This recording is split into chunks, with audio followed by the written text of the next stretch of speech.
listening to The Good Morning Show with Oliver O.T. Thomas.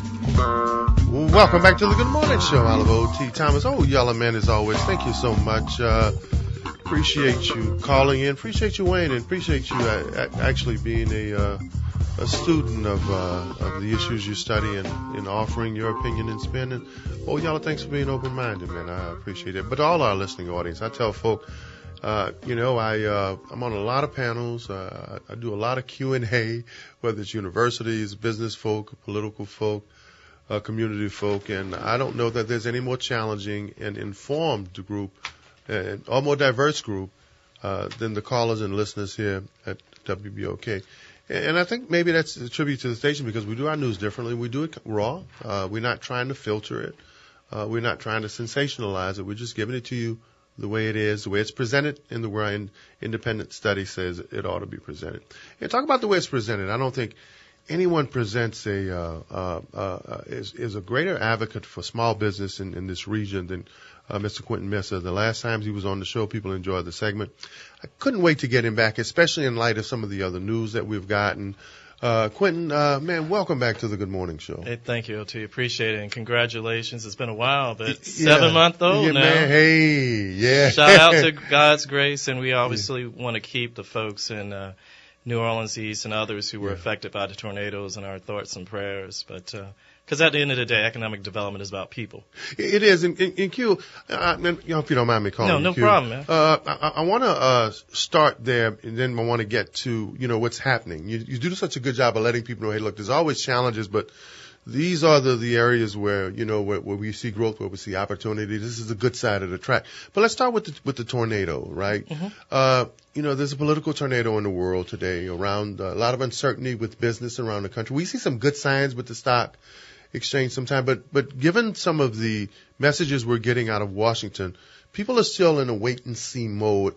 Talk to our listening audience about what that does with your clients and with your peers in business, and with the uncertainty, how the uncertainty has an impact on what happens here. No, I think it's an incredible question.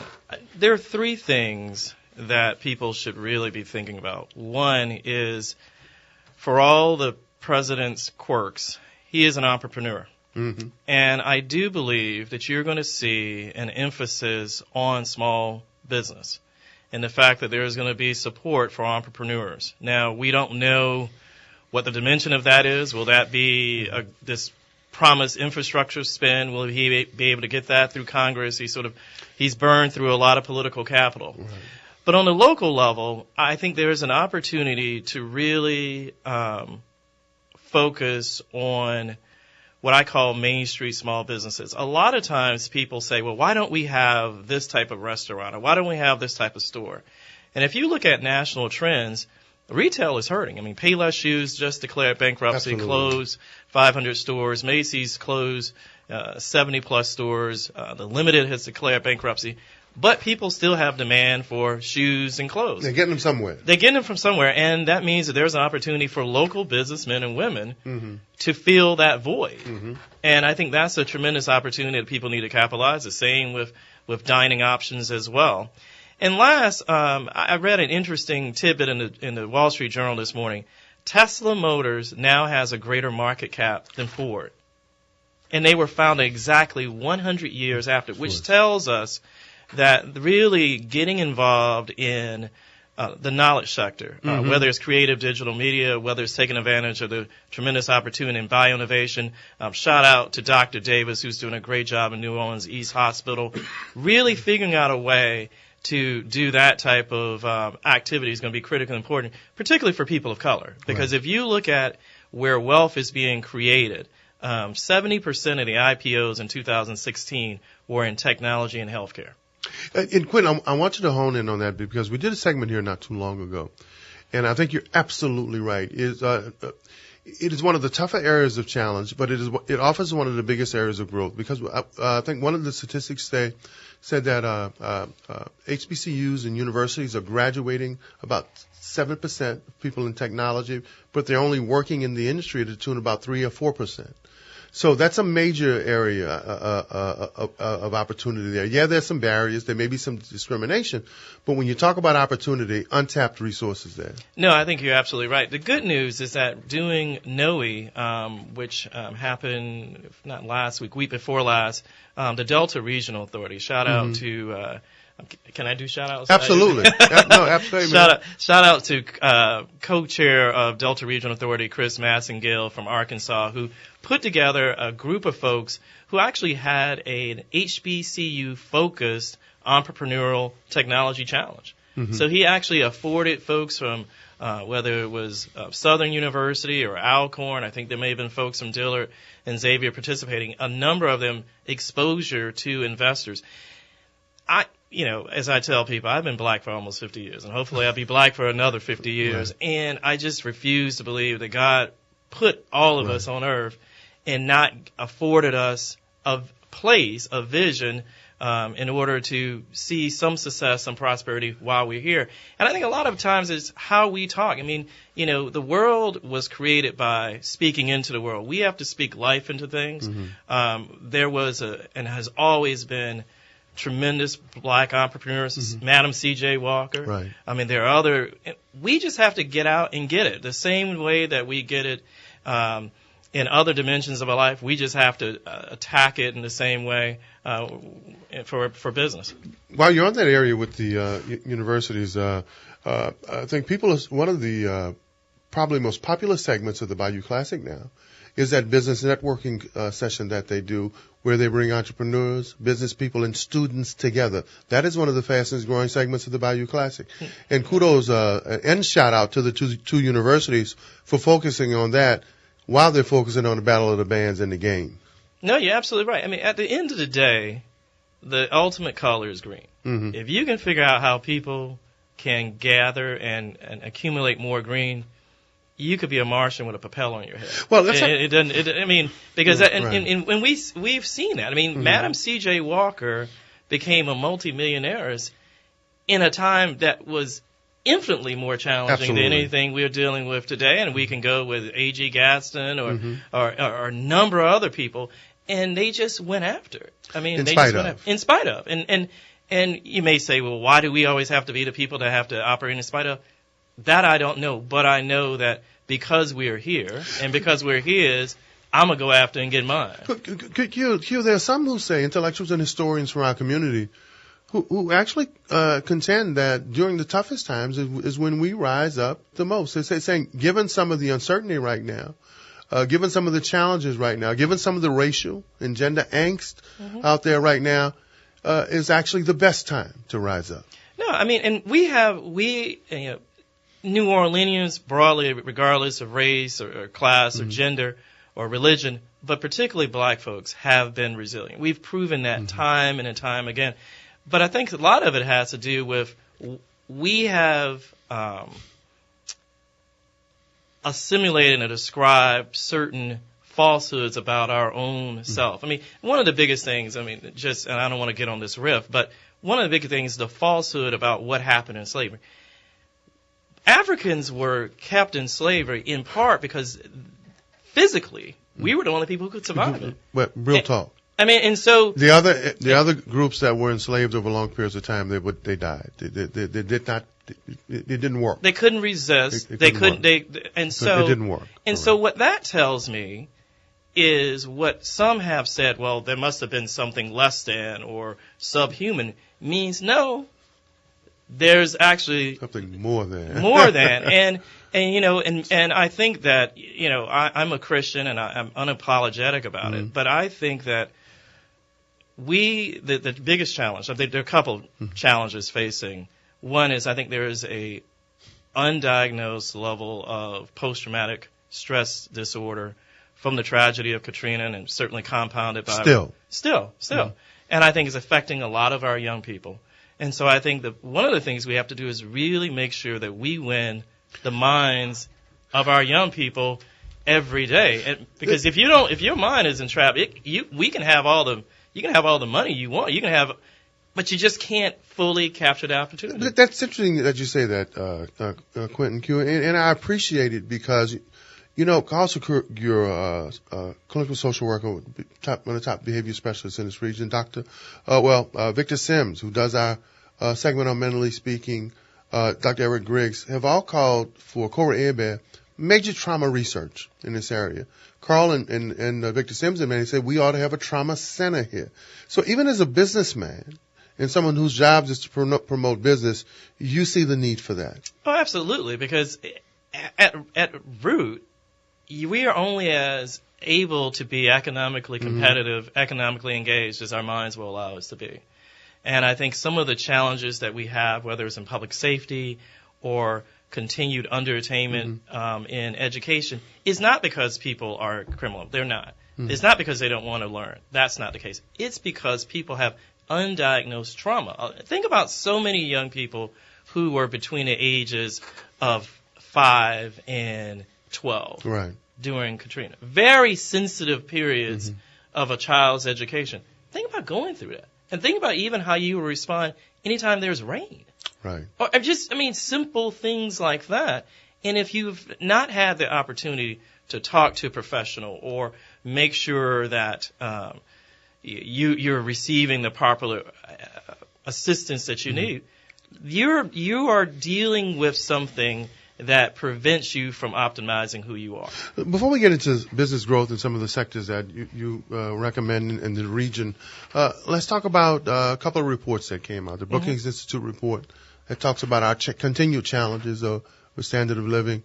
The report that came out on population, and how we're losing population right now the last few years, a little more than some of our counterparts in the region. How do you guys look at that at the Business Alliance, and how does it affect business when, on one side of the track you see some things going and happening in the right direction, but then you get these national or international organizations that report something different on the other side? That's a great question. A couple of things. The biggest thing is it says to us, we still have a lot of work to do.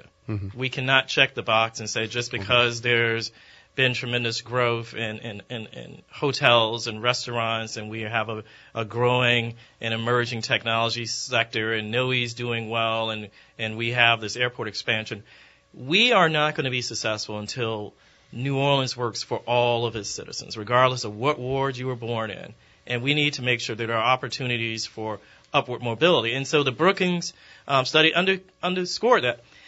What we realize is that this work in economic development is not a 5 or 10 year. It's not going to be solved by a single mayor. Shout out to Mayor Landrieu, who, regardless of what you may think about it, has restored predictability, integrity, brought some smart folks in government, and has laid a tremendous foundation. And I'm very encouraged. I think we're going to have a tremendous field of candidates run for mayor as well as city council. And I think the fact that now economic progress is intentional, I think it's something that's positive. But it doesn't happen in 4 or 8 years. This is a generational lift. And the Brookings study underscores that fact. It means that, I've got more work to do. Michael Heck has more work to do. Derek Martin at Algiers Economic Development District, the folks who are on New Orleans East Business Development District, the Greater New Orleans Chamber, a myriad of groups, we've got more work to do. As far as the loss in population, some of that is to be expected. You had a lot of people who came to sort of be a part of getting us from this near-death experience. And at some point, people began to migrate back to where they were. The other piece of it is, and I think this is something very real that we have to consider, we are not regaining black professionals who decamped either pre-Katrina or after Katrina at the same numbers that their white peers are. And I think that is affected. And I think finally, given some of the challenges that you saw in the energy market, people have moved on as well. I am not concerned because it is not indicative of a net downward trend. All the fundamentals, and when I say, well, what do you mean by fundamentals? This economy is largely, our number one industry is still tourism and hospitality. There was a record year. Expected to be another record. The 2020s, another record year. And as we open the North Terminal, that's one. 2, I do think we are seeding the city with promising high-tech companies. And I'll just give you one number. When Dell Computer went public in the 90s, 2,700 millionaires were created in Austin, Texas. Imagine what that comparable number could do to New Orleans when one of our companies pop. And that not only gives you greater wealth for people to invest in cultural amenities, but it improves your tax base. It allows people to start more companies and create more wealth. It becomes a virtual cycle. So I'm optimistic. That does not mean I'm naive on the challenges, but I think the challenges are solvable if we, the people, one, speak life into it, claim where we want to go, and work together, because we're better working together. And I think most people understand that we must make this economy work for every New Orleanian. If it doesn't, we're not going to be the type of city that we need to be. I want to give it to you. Something you said, the word you said, intentional. I remember Rod Miller's first speech to, I think, at the Great New Orleans Business Inc. luncheon, or the Chamber luncheon, when he spoke, and you've continued the same kinds of conversation, being intentional to the greater business community about investing in African American businesses. And Rob was rather specific. He took some heat from some, but we learned some things when he highlighted the number of unemployed African American men, where resources were going, how important it was. And you've constantly said that, yeah, we will do okay, but nothing's going to be sustainable and transformational if we don't uplift the whole community. Why has it been important, starting with Rod and then you, and why has it even been necessary to continuously remind the greater business community that we're here, and you have to be intentional about working, especially with African American businesses, to create opportunity?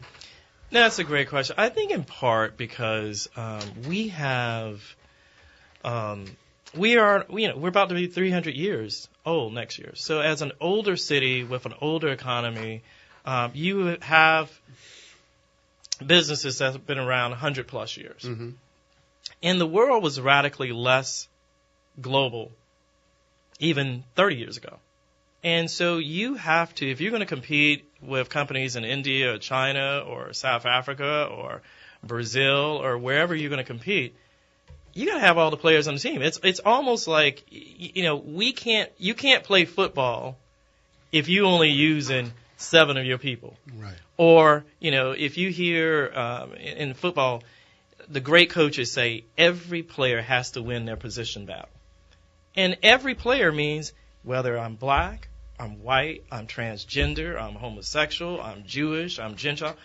Every player has got to win their position battle. And you look at where we're competing, whether it's against Austin or Nashville or Atlanta or Houston or Memphis or Birmingham or New York or L.A. or San Francisco, the cities that have been able to focus on the ultimate color, which is green, and make sure that as many of their citizens can optimize their economic vitality are the cities that win. And you can't win if black folks not on the team. We're still 57% of the population. Well, let's get to the calls right now. And I want to thank this gentleman for bringing his kids out to the conversation yesterday. Reverend Casno, God bless you. Thank you. You're on with OT, the early bird, and Q, Quentin Messer. Good morning, my brothers, and John and Sean. Of course, you got the most knowledgeable. And it was very enlightening, the session that was held on yesterday. Hats off to Dr. Payne and the rest of the crew that put it on, and the brothers who spoke so very well, and our children listening intently. But look, this is what I called about, talking about the team. Well, more than half the team ain't even playing, ain't even sitting on the bench, ain't even in the stadium, more than half the team. I like when the conversation is intellectualized about what we can do and should do, what we should have did it a whole long time ago if we intended to do it. But there was no intention on anyone's part in business or anything else but to tax poor people. And that brings me to what I want to talk about. What is this madness with the police department and the city council about finding people when their alarm goes off? That means the police got to come out and see.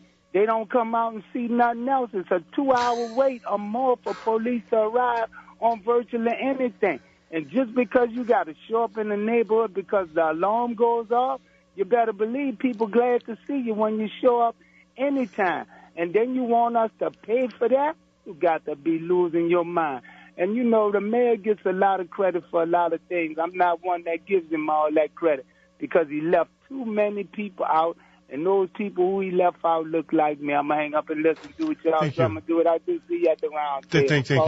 Thank you. Of course, you guys are always evaluating tax bases and tax structures and whether they're counterproductive to growth and development. That's an important part of what y'all analyze as business community. Right. I mean, a couple of things. One, we have to expand our tax base and get more people participating in the economy because you need more people to pay in for public service. I mean, one of the reasons why when Rod was here and we've continued to focus on retail is that as we can capture more local sales tax dollars, that can go to public safety, that can go to public recreation, it can go to infrastructure in order to support that. I mean, one of the reasons why you need to have companies that can pop, and when I mean pop, have significant strategic exits that create wealth, you've got more people to sort of pay in tax.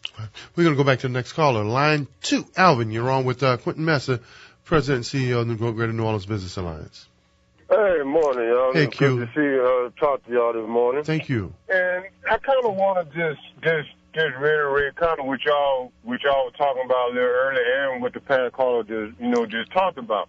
You know, because when you talk about how when Dell created 2,700 millionaires, well, that's only going to work again if everybody is included, and that including not the people you keep taxing with the red light cameras and all these other things. You know, and when you talk about sales base, how can we participate in the retail sales and be part of the sales base is all our money, that the little bit that we do have, because it's been statistically shown that we earn whatever percent less than anybody else in the city anyway. So how can we go out and spend the little money that we do have for things that we need if we can't even make the money? So when you talk about redoing and having all these different types of high-tech businesses coming in that could possibly create millionaires, well, let's just hope we create some actual millionaires in our community, because remember, the storm came and we got $50 billion or more or less from the federal government, and I'll be doggone if I seen any brand new African-American millionaires. So in closing, like we said earlier, and that we've been talking throughout the past, when you start talking about bringing these types of companies in and they're looking for this type of individual with these types of skills, now it should be up to the economic department, the school system, and everybody else that's at the round table to develop a sensitive plan so that when these things start to pop, we really can pop as a whole and not continue to have the same old people getting all the money or having all the out-of-town people coming there getting all the money. I think you just said the same thing Quentin's saying. Thank you, Big Al. I like that. Quentin sounded, Alvin, it sounded like you, Q. Yeah, I mean, look, at the end of the day, I think that Dr. Henderson Lewis and Patrick Dobart, the reunification of the schools, having young people who are better prepared. But let me just talk about a little bit about what's happening. There are a couple of things. One, there is a disparity study that the city is doing to look at how do we sort of ensure that small businesses, particularly those that are owned by women and minority, get their fair share. I would suggest that people become certified. The state has launched a Hudson initiative to make sure that small businesses of color are certified.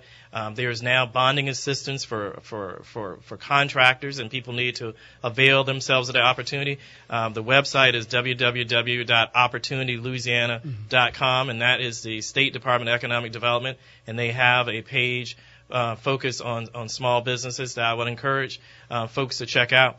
The one thing I will say about us, and I think the last caller was absolutely right, you got to make sure that it works. But I just want to shout out a guy by the name of Robert Smith. Google him.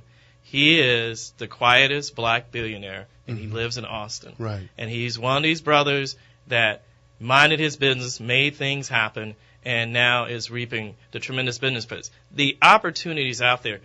We won't and cannot allow ourselves to be defined by the least. We're going to come back and continue this discussion after the break, but in many ways, as I wrote down, you're also saying black folk have to be as intentional as business people are. Quentin is shaking his head. When we come back, we're going to talk about the region and the opportunity there with Quentin Messer, President and CEO of Greater New Orleans Business Alliance. We'll be back after the break. Great discussion. WBOK, real talk for real times.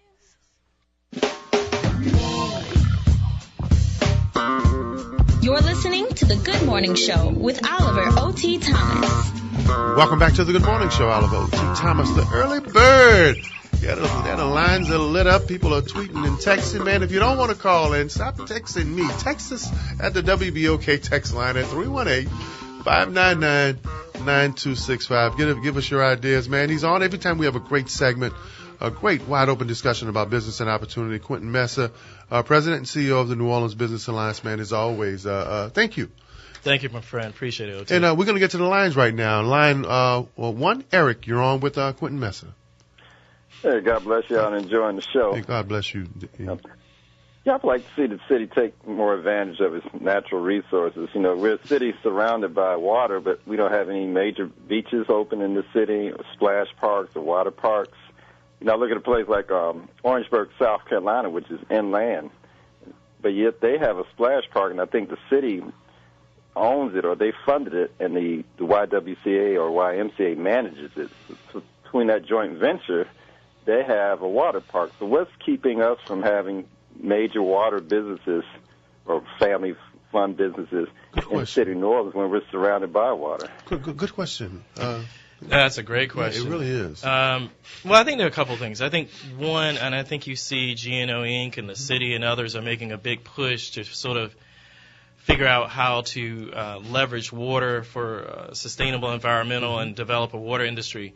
On more of the recreational side, I think that there will be pushes to develop the lakefront.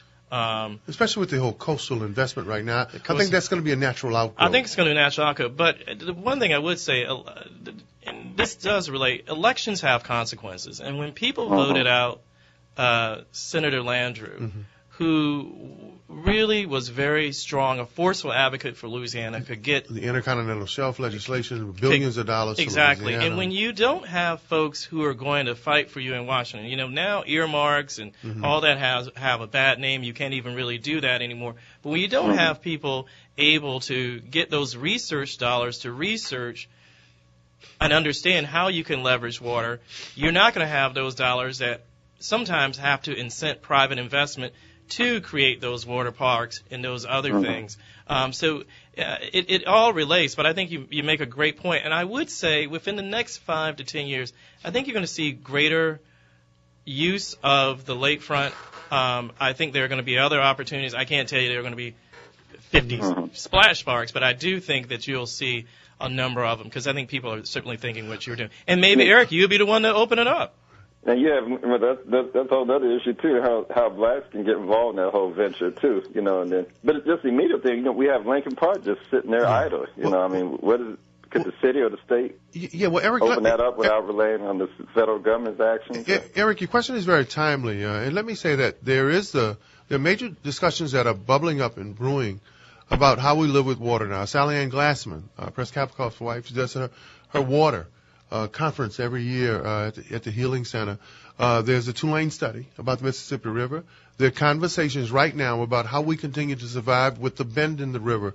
At some point, where does nature and what man's intention meet? And then the other question is about the Holland a study that was done where I participated in several years ago with how do we adopt our method of living in resource water and living with water and actually capitalizing on it. I don't know if it's going to happen in what part of the immediate future, but I think you're right, and I think Quentin is also right, is that people like you and others, our elected officials, elections, you can make that part of the agenda. And I think as soon as we figure out coastal erosion, living with water, the water in this region is not going anywhere. If we don't figure out how to make it an economic opportunity, especially given what's happening with the rest of the country and the need for water, Eric, I think we miss out. Quentin, you agree? I absolutely agree, 200%. You know, because even with the water we have, at one time they had a speedboat race here about, heard that lasted about 1 year. I mean, so just even things that we can try to promote different events and activities that can create more opportunities, financial development. I would say you were just surrounded by water. We ought to be using things as immediately as possible, you know. I would say this is, as you move around and you're engaged in your community, you know, some of the organizations you work with, make that part of their conversation piece, part of their agenda. You know, where do we go with water in 2017 and 2018? And as we engage folk in this next election, it would be nice to see a mayor, council people, have an agenda for how we survive with water. It's critical. The conversations are happening, and it's necessary. Well, I hope to have you guests back soon. Thanks a lot. Absolutely. Thank you. You know, great topic. Something that, you know, one thing we know, we can't live without water. Yeah, absolutely right. I mean, and one of the things that from a state level, and I think you see this locally, is that there's a desire to really see Louisiana become almost like the Netherlands of North America, yes, you know, correct. really becoming a center of excellence. You see the Water Institute of the Gulf up in Baton Rouge. Tulane has a similar research initiative here. And we just need to make sure that the research, from the researchers to the water entrepreneurs to those who are investors, reflect the diversity of the community. One thing we know, we can't beat it. No. Water and Mother Nature. It was there before us, and it'll be there afterwards. They're going to win out every time. I want to transition to something. Last year, we're doing this maybe twice a year, maybe 3-4 times a year. Kenneth Boudreau, the chairman of the Lafayette Council in Lafayette, had him on in the fall. Well, I think it was November, December he was on. And we talked about the region. You know, I've had Mike Hecht on, you on before. You've talked about the growth on up the region, out to home and beyond. But he's even talked about connecting with Baton Rouge, connecting with Jefferson, connecting with New Orleans, that the region is even greater than here to Houma. No, yeah, I think you're absolutely right. I mean, just some numbers. I mean, there are 4.7 million people in the entire state of Louisiana. There are over 5.5 million people in the Atlanta metro area, over 5.5 million people in the Houston metro area. There are nearly 24 million people in the population triangle of Texas between San Antonio, Houston, and Dallas. So if we are going to compete, we have to band together, not just from the Mississippi state line to Lafayette or even further west to the Texas line and the Lake Charles. We've got to be all in the entire state.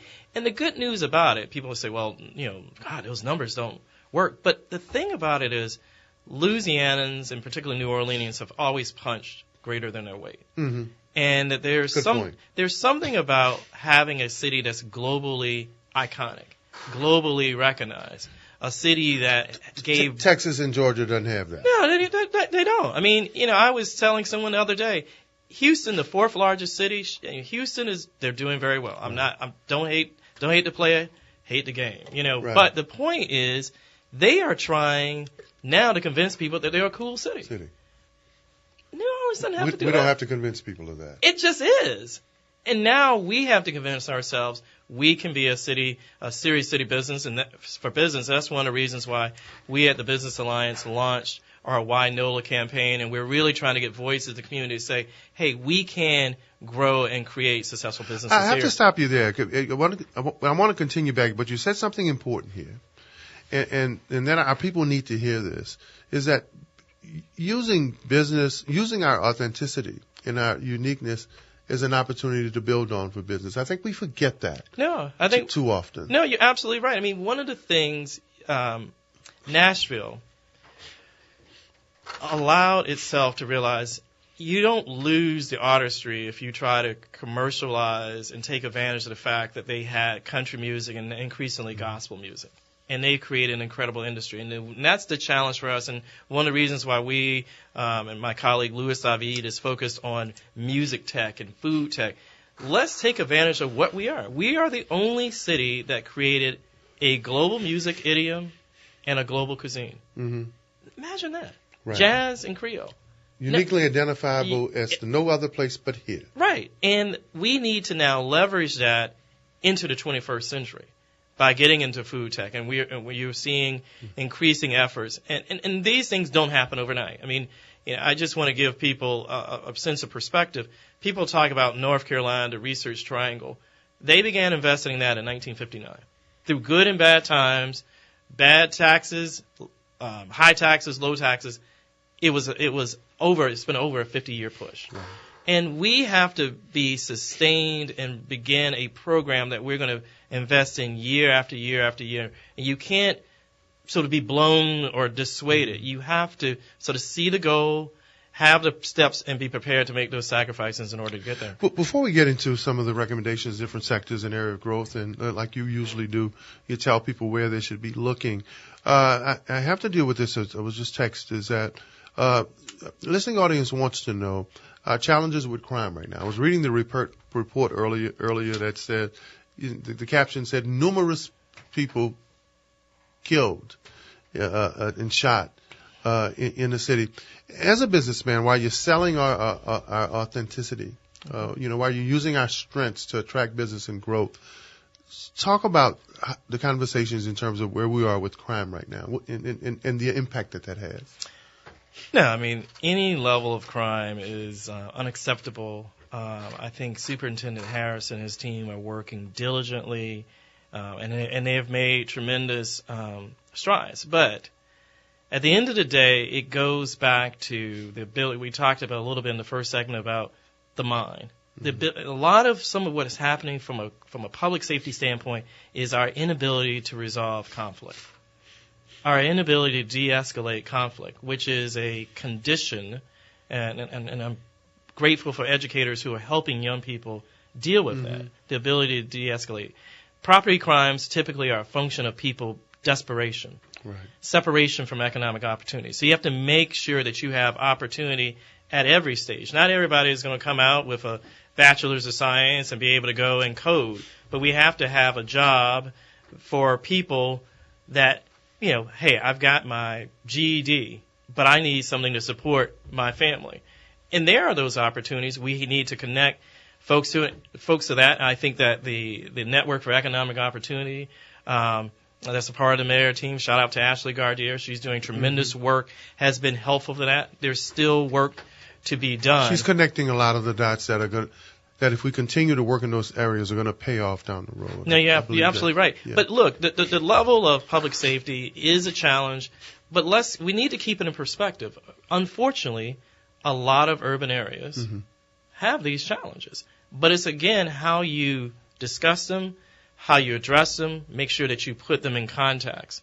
And I ultimately believe that as the improvements in public education take root, and this generation of young people can help and become role models in their family, we'll see a de-escalation of crime and people being better able to resolve conflict. 504-2609-265, a profound and very poignant conversation about business. And he's even challenged us in our responsibility to be more intentional in our community with Mr. Quentin Messer. Q, I call him, President and CEO of the New Orleans Business Alliance. Q, I'm gonna rattle off some things, and I want you to mix them up in your coffee cup and throw them back to me. $800 million terminal airport expansion. $350 million World Trade development in partnership with the developer in the city. $140 million resiliency grant. $2.1 billion in FEMA reimbursements for infrastructure, sewage and water board infrastructure. The mayor's $400 million launch of infrastructure and streets, trying to get out on the street just for 2017 and 2018. That's a whole lot to work with. That's a whole lot of work.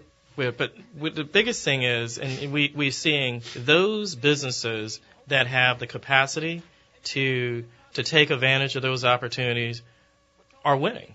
And one of the things that the Business Alliance and my colleague Lynette White-Coleman, who leads our small business development efforts, is trying to make sure that more of our small businesses are prepared to take advantage of the opportunity. You can't complain about, well, I don't get if the opportunity is there and you're not able to capture it. You've got to be willing to provide financial statements. You've got to be willing to provide a business plan. If the contract says, they're going to favor people with the certification, go get the certification. If it says that you need to do X, Y, and Z, do X, Y, and Z. my father's deceased, and he's my role model, and he was senior and I'm junior, and I'll never be the man he was. But the one thing he said that has stuck with me: every tub has to sit on its own bottom, and that's what we have to do, because it's not like in his generation, the playbook was closed. They didn't know what to do. They were almost in the dark. It's pretty open now. We just have to step into it and make ourselves I had a conversation with a young businessman, Otis Tucker, with Trucking Innovations, one of the up-and-coming stars really in that industry right now. He checked all the boxes first. He said it was important that he checked all the boxes, all the certifications, all the licenses, all the experience, and then he launched his business. You have to be prepared. And line one, Kenneth, you're on with Quentin Messer. Yes, good morning. Good morning, Mr. Kenneth. Peace to you. Our problem has never been about supplying people for the job. It's the pay. Mm-hmm. We refuse to pay our people. Our best and brightest leave this city to go to Houston and other places to make the money, the proper money that they're supposed to make. Thank you. Thank you. Mr. Kenneth, you finished? You want Quentin to respond? Yes, that's it. Okay, thank you very much. Pace, still an issue here in challenges in comparing with what we do in several sectors of industry here. How do we overcome that hurdle? Is that something that you guys are talking about now? It's a great question. I think a couple of things. I mean, I think there has been pay sometimes tends to lag.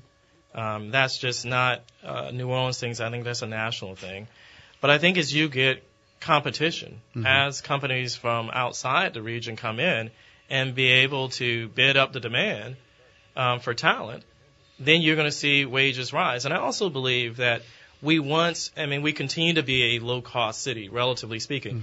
But as real estate prices increase, more and more employers are realizing they have to pay more. Now, with that being said, we have to understand that a lot of our companies, while they may be very significant here, are still regional and national firms. So we have to help them grow as well, so that there is a bigger pie for them to pay out and share with their employees. We'll go to the lines right now. Line 2, Miss Renee, you're on with Q, Quentin Messer. Who's calling because I want to know why a lot of local people here don't have access to jobs like Port of New Orleans or Public Bell. Quick question. Thank you. One of the things going on in City, we've talked about it on the show, is that many folk believe that there's this conspiracy against local talent. They think that it's always been like that. There's some folk who believe that if you have an out-of-town address on your resume, there's a greater opportunity at jobs. That's been debunked by some of my guests, but people believe that, Quentin. I just have to say candidly, I don't believe in conspiracies. And I know for a fact that a lot of companies particularly are very willing to hire locals, or what we call expats, people who were natives and now are elsewhere and want to come back home. I think there are a couple things. One is that there's significant misinformation. And my belief is go to the source. I mean, it's pretty public. Who are the commissioners on the Public Belt Railroad? Right. We have African American representation on the Port of New Orleans Port Commission. Take advantage of those representatives. Take advantage of those representatives. They're not hiding. That's right. They're very visible in the community. Go to the meeting. Go to the meeting and go to the websites. I mean, all these opportunities are publicly available, and so we can't rely on, I always joke about the barbershop logic. And the barbershop logic will have you not doing a bunch of things. You can end up in places you don't want to end up. We need to go and relentlessly be curious enough not to rely on hearsay, but trust, but verify. I tell people all the time, I said, any public entity, there's an area on the agenda called communications. You can sign up to speak to that board or that body under whether it's the city council, whether it's port, whether it's the Alderman Commission, whether it's Superdome Exhibition Authority. You bring your issue to the agency. I agree with that. Quick few. I knew we weren't going to have enough time. Great topics as always. A couple things before you go though. For our listening audience, New Orleans' greatest challenge. Whew. From a business social science perspective. Business social science. I really think our biggest challenge is getting us to unlock in our own minds the fullness of our potential. I think that New Orleanians are very humble. They don't like to brag necessarily. They're incredibly loyal. But you have to speak, as we know, it's one in the spiritual realm before it's manifested in the physical realm. Hallelujah, we're going to go to church here this morning. And hallelujah. And we have to win that there. And I think that there is a stronghold, spiritual stronghold, and we've got to pull that down, particularly among African Americans. Yes, a lot foul stuff has happened to us, but guess what? We're still here. Our greatest strength. Our greatest strength is the fact that we are still here in the people. We've got some of the smartest, most inventive, most creative, tough-minded, resilient people, and I'd rather go to war with this bunch than anybody else. Shut it down. No more need be said. Quentin Q. Messer. Quentin, you promise to come back to the Good Morning Show? Anytime you have me. Hey, we got a lot of challenges, but guess what? Hey, man, we still standing. This is OT and the Early Bird. When we come back, we're going to talk to our homeboy, man, talk about challenges. Master P, Percy Miller, overcoming everything he did to become a mogul in the rap and entertainment industry and one of the top producers and entertainers in the world today. We'll be back after the break.